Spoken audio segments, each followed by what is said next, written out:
Hello, my name is Brian. This is Football Manager 22. And we're back in Liga. We're opening in on the facility screen of our club info page, and we are up to superb training facilities as our training facilities got improved, as we covered in the last video. Maybe the video before, or maybe both. Either way. And so moving on to Club Vision screen, there's a lot going on, but let's jump down to the bottom right, or the middle right, where we are once again looking to improve our training facilities, and this will be it. I mean, sometimes we'll need to restore our training facilities because they do degrade over time, but this is the movement that should move us to top-tier, world-class, state-of-the-art training facilities. Obviously, so we can get the most out of our players. I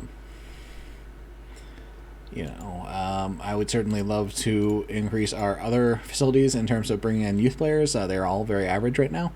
But again, this is a youth-oriented save, but it's not exactly a Malia youth-oriented save. It's more about using our U19 team to develop players who qualify, but which we've been using well. But that uses our normal training facilities. And we got to make sure we have good coaches. Anyways, back to the Club Vision screen. Things are still going very well. We are untouchable. They're very pleased with we play possession soccer, and we're pleased on our high-tempo pressing soccer. We are working within the payroll budget, very much so. And we are going to... Are we? No. We haven't reached the quarterfinals of the Europa Conference League yet. We did, in fact, make the second knockout stage, so I believe we need to win that round to meet this goal. We are definitely going to mid-table La Liga. We reached the fourth round of the Copa del Rey. Yep, good stuff. So we are here on February 4th, so we have just finished the winter transfer window. Things happened that were expected, and then there were many frustrations, and there were stopgaps, and it was an interesting window altogether. So transfer history. Let's start over here in outgoing, as that is the most significant thing. For $50 million, RB Leipzig bought Emmanuel Jajege. And I get it. I understand it. He was a very talented player. 7 goals, 5 assists on 14 appearances, 7.46 rating. It's a really, really good rating from a team of good ratings this year. And he'd been the top rater on each of the last years. But he is not a pure goal scorer. He is a curious utility player. And you really got to work to figure out how to make him... Since he can't be that primary goal scorer, you need to work around him to find him supporting players, other players who are. It looks like... Leipzig is going to play with him as a 4-2-3-1, which might make a little more sense. They'll have 3 kind of attacking players there. Nkunku maybe could play as a shadow striker. I don't know if he is well qualified for that or not. Don't really have a scouting eye on him. But, do that and have him drop back as a kind of deep lying forward, like we had mentioned before. But, we bought him for $1.8 million. We sold him for $15 million. Fair enough. So we didn't get all of that into the bank, but we got a decent amount. And then, only other outgoing is also an incoming. So let's then move over to the incoming screen. And so on the 4th, Azzedine Boras, who we bought a while back from Algeria. Unfortunately, we bought him like 2 years ago. We didn't have his personality at the time, which is unambitious. So, he theoretically has, he's 18, he has the stat block. If he'd pick up pace and acceleration and get those up to 12 and pick up some technicals, he could be a very solid player, a decent La Liga mid-table type center back. But being unambitious, he's probably just not going to develop. He got called up for the Algerian national team at AFCON. I don't think he actually played a game. But then he is back down to the U18 side, to U19 side since he's just 18. and he'll spend the half year developing there. We found a very interesting player, James Bassey, again lacking in physical attributes, though he plays the one position on our team where we don't really care about defensive attributes or about physical attributes as much, and that's defensive midfield. Now, we'd still like him to improve there, but he's just 16. We signed this kid at 16, James Bassey. He has Nigerian second nationality. That mental stat block is very good, and his technicals, he has 14s in first touch, passing, and tackling. Somehow a 10 in finishing, which isn't exactly necessary for a defensive midfielder. 9 marking, solid. He's a very solid player at 16. 1.5 current ability, 4 to 5 potential ability. Yeah, I'm interested. Even more funny, we got him out of Unionistas, a team in the 4th tier in Segunda Division RAFF, Grupo 4. They're in 7th. I kind of feel like I should have loaned them a player or two to try and help them get promoted, as thanks for giving me Bassey. He's going to spend the next 2 years on the U19 side. Hopefully the good training facilities and the decent coaches we have there. We'd love to see his physical attributes get better. His technicals, should just get better at time. His mentals are already really solid. James Bassey could definitely be a player. Yeah, Nigerian second nationality. And so then things get weird here. We signed, so in terms of other signings, Nordin Ajali, another Algerian. He is 18. And I saw, it would seem to be a very good stat block. 2-star current ability, 4-star, 5-star potential ability. I'd love to see his physical attributes again improve. Move up to 12 pace, 13 acceleration, 13, something like that. And obviously he needs to improve his marking. But the pieces are there. If he's got the right underlying stuff. We immediately loaned him out to Real Racing Club de Santander SAD, who are in the Segunda Division, because we want him to get as much decent playing time as possible. So playing in that tier seems like a reasonable spot for him. It only cost us 46.5k because again we got him out of Algeria, out of Union Sportive Madinat El Harrach, which isn't even a good team in the Algerian league. The other guy we got was from Peridou, one of the regular best teams in Algeria. And then, things got weird. Not weird, fully expected. It's every 2 years. It's 2029. It's now the odd years.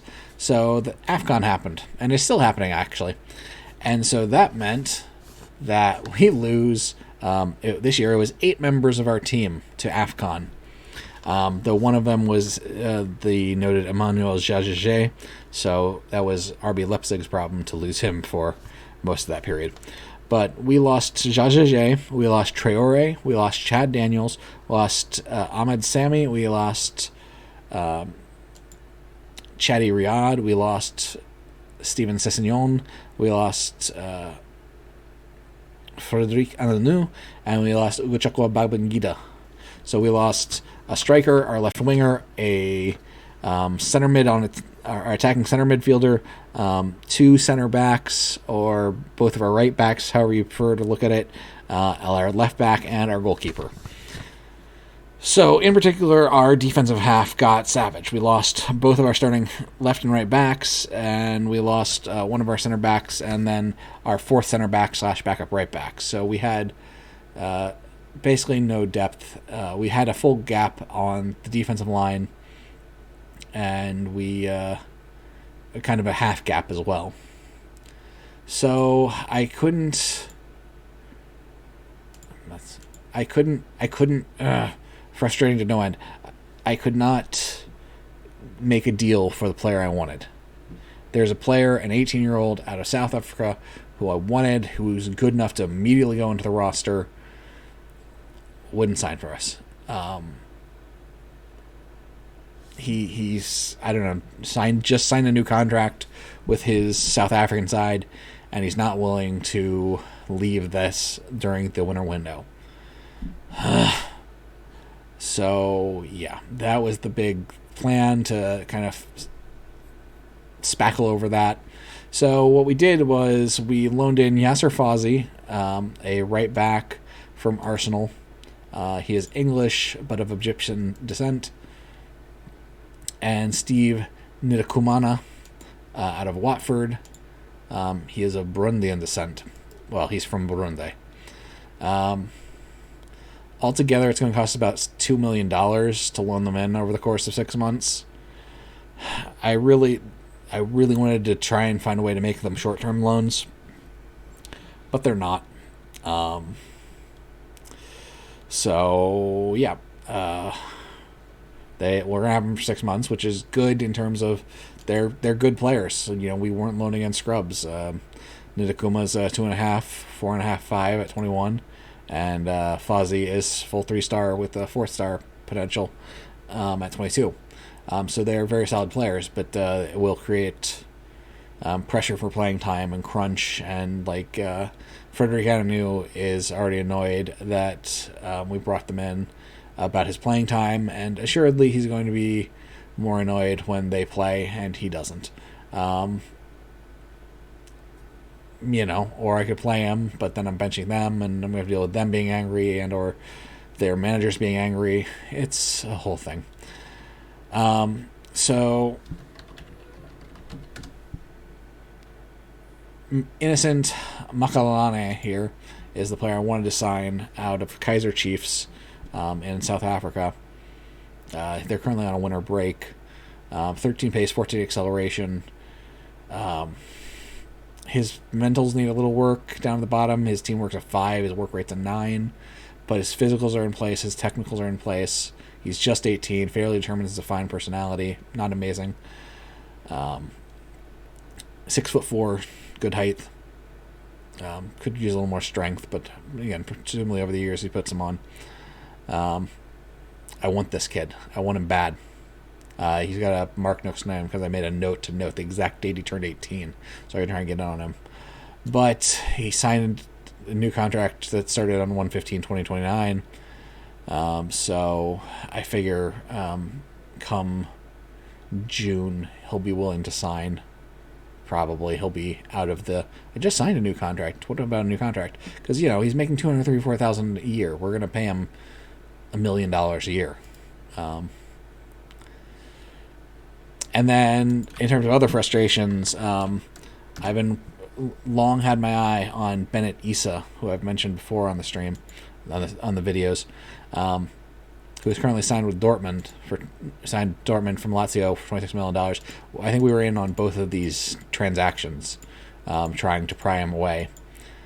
And Lazio just won on reputation, and then we didn't have the money at this time.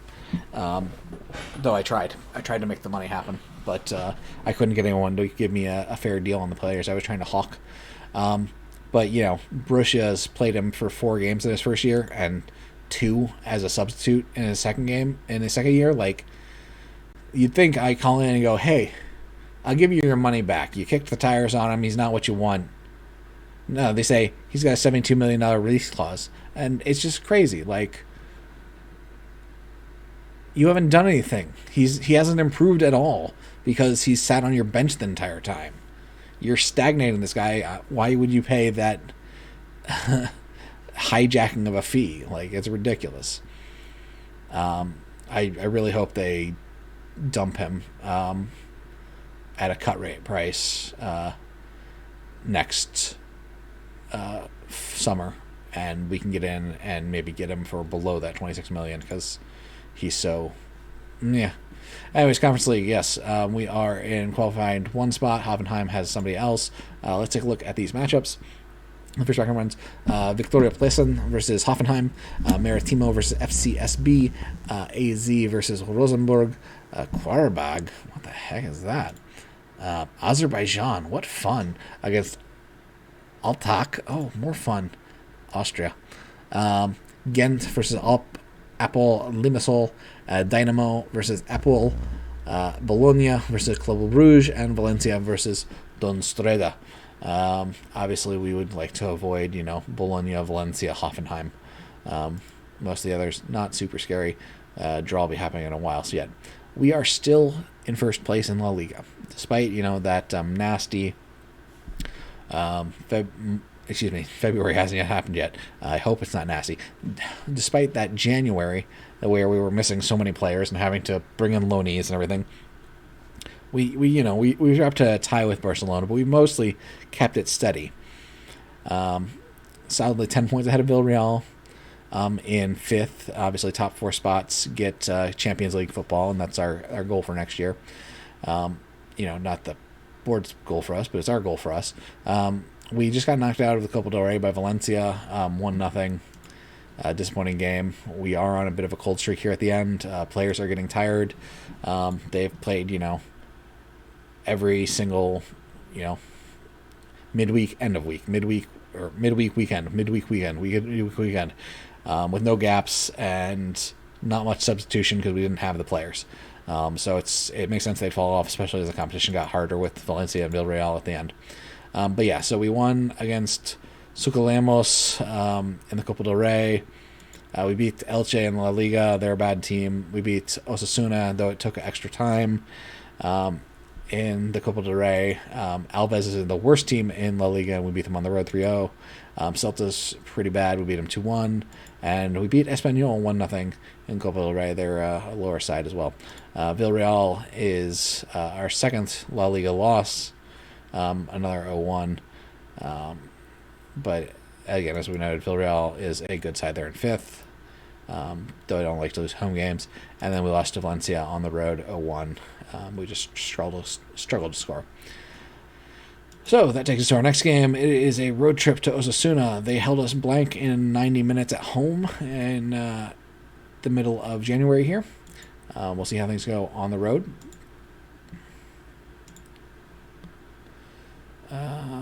Nope, ignoring your advice. So Sessegnon, Hamidi, Nikumana in the backfield along with Sammy. Bob Mangita back in goal after we spent 5 games with Seydou Ndaya, who did a fine job for us. He wasn't exceptional, but he didn't do anything too dumb. So thank you for your service and your 5 games, Seydou. Yusuf, Sao, and Jim in the center midfield. Traore on the left, Daniels on the right, Santos in the attacking spot.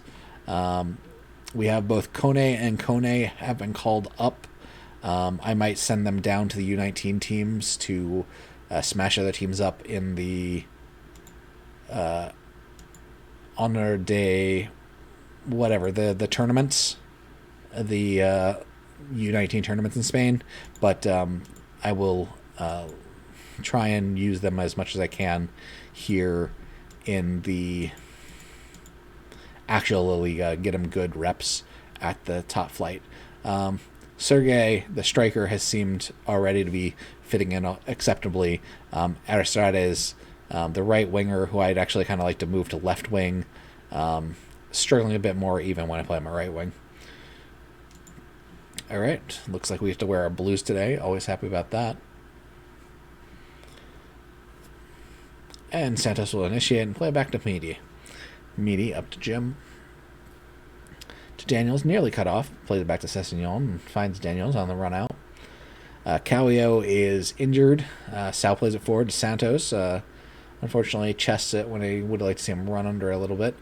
Daniels to Sal. Sal over to Jim. Jim into Traore. Traore tucked in a bit tighter than I'd like. Like him providing width. So, yep, there we go. Head to the outside. And dispossessed. Traore is one of 2 players who will not be with the team next year. We already know that. Traore has contract expires in the summer and already signed to a foreign team. I feel like it's a team in the Netherlands. He's certainly been good for us. He's not been great for us.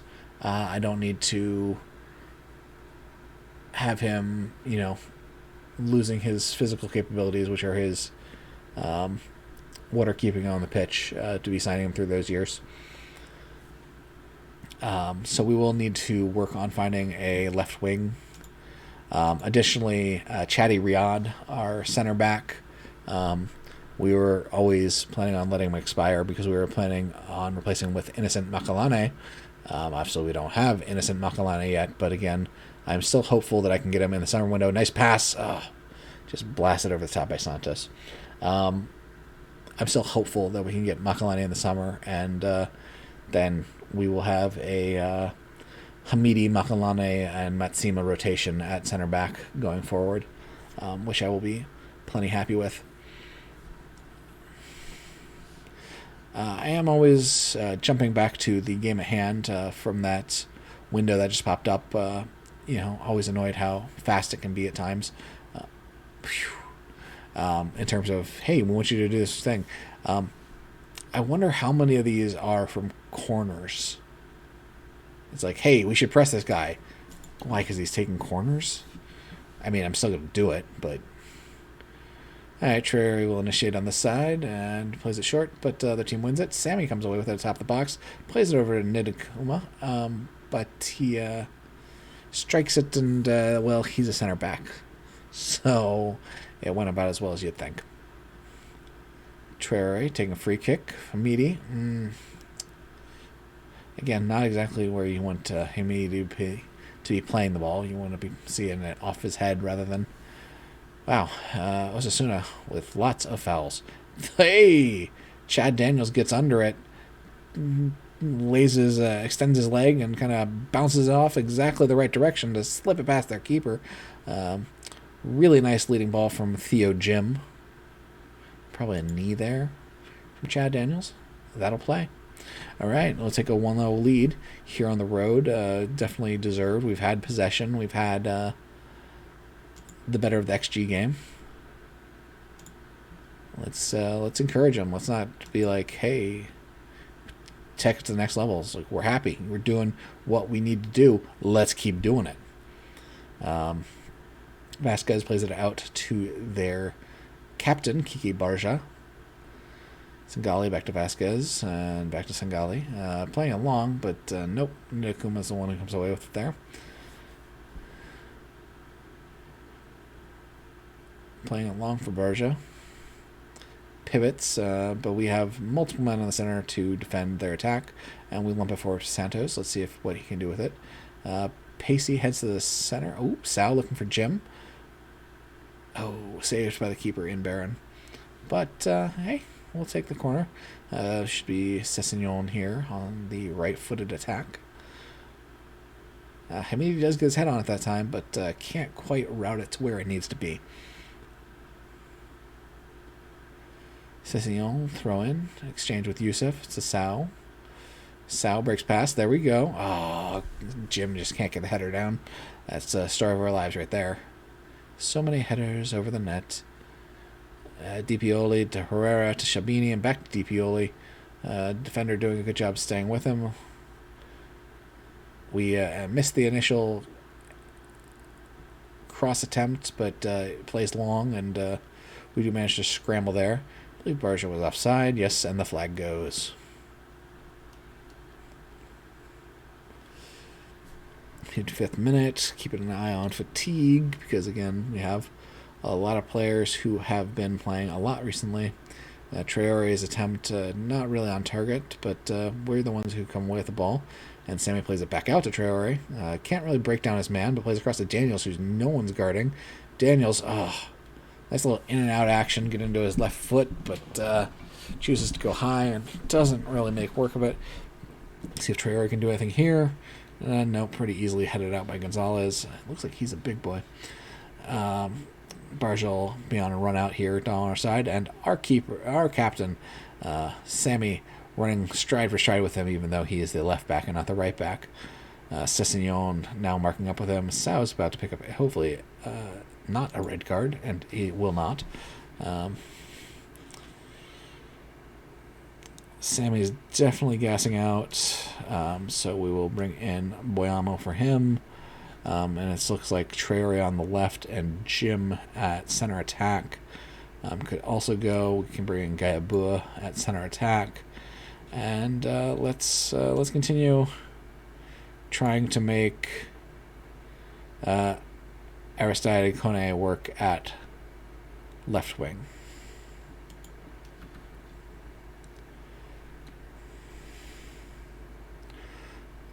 Both played long, but yeah, in the end, it's going to work out fine for us. Babangida comes away with it. Short distribution into Kuma, plays it up to Sammy. He's going to play this Traore. Yep. I chipped it long for Santos, but not long enough for Santos to really be able to use his pace and pull away from the center backs.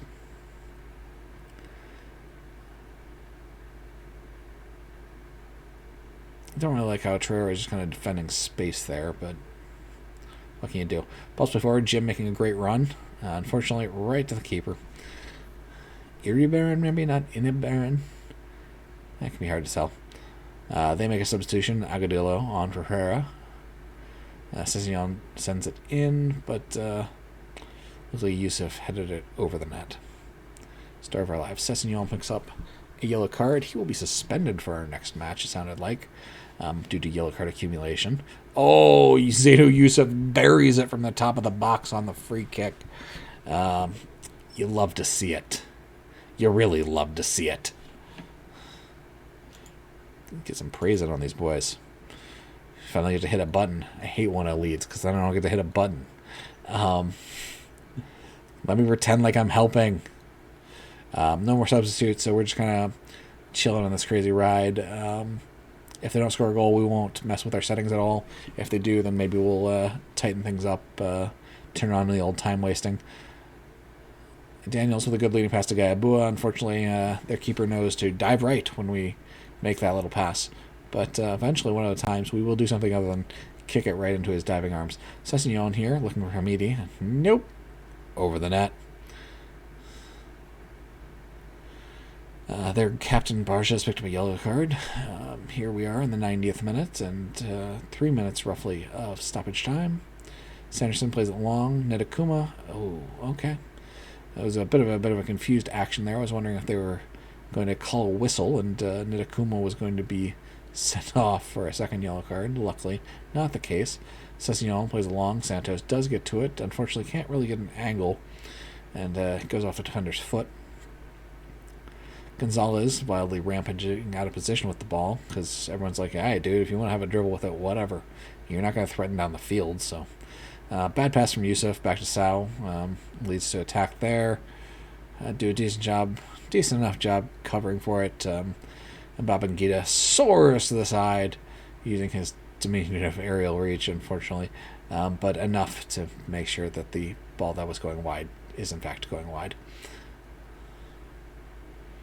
Good interception by Yusuf. Bit of a pass about here. Yep, finds Santos up top.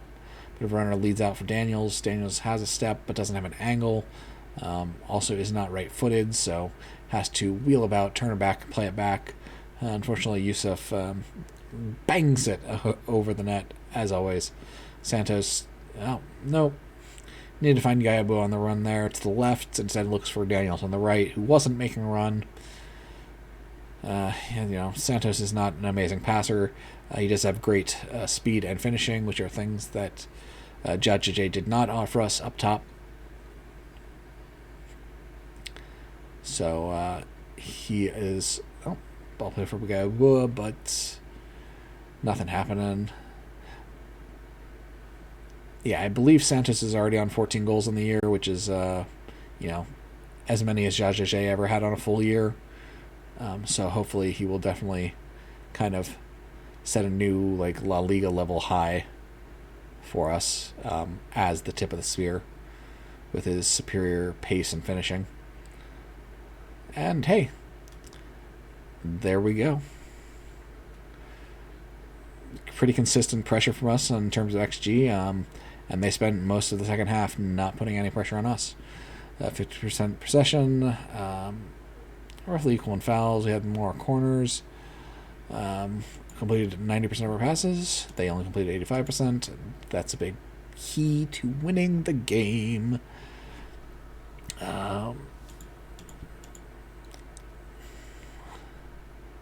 Villarreal beat Bilbao. Unfortunately, so we don't... Oh, well. That game happened out of time sequence slightly. Those are scouting results. Longler's not a terrible player. Great work, Chad Daniels. So yeah, we're on. Okay, we are 23 games, and so Villarreal is. So we're 13 points clear of Villarreal and Europa League play, as well as if we can get to the Europa League via the Conference League. Barcelona, Madrid still have a chance to earn points to catch up with us, but that's where we're at. Already running long because there was a lot to talk about beforehand. So I'll just say thank you so much for joining me. Love to hear from you. Thanks for reminding me that Bate is a Belarusian side, and that's why we had that weird neutral site game with them. Dave, and yeah. And if anyone else has anything else to say, please don't hesitate to let me know. I will be back with the second leg of the Europa Conference League game, whoever it's against, right here, and then hopefully a string of games as we run out the Europa Conference League. Or not, who knows. But things are going to be exciting this year based on our current standing on the Liga, and hopefully we can make this into a transformative year despite the fact that we lost Emmanuel Jajache. So once again, thanks. Hope to see you soon, and hope you have a lovely day. Goodbye.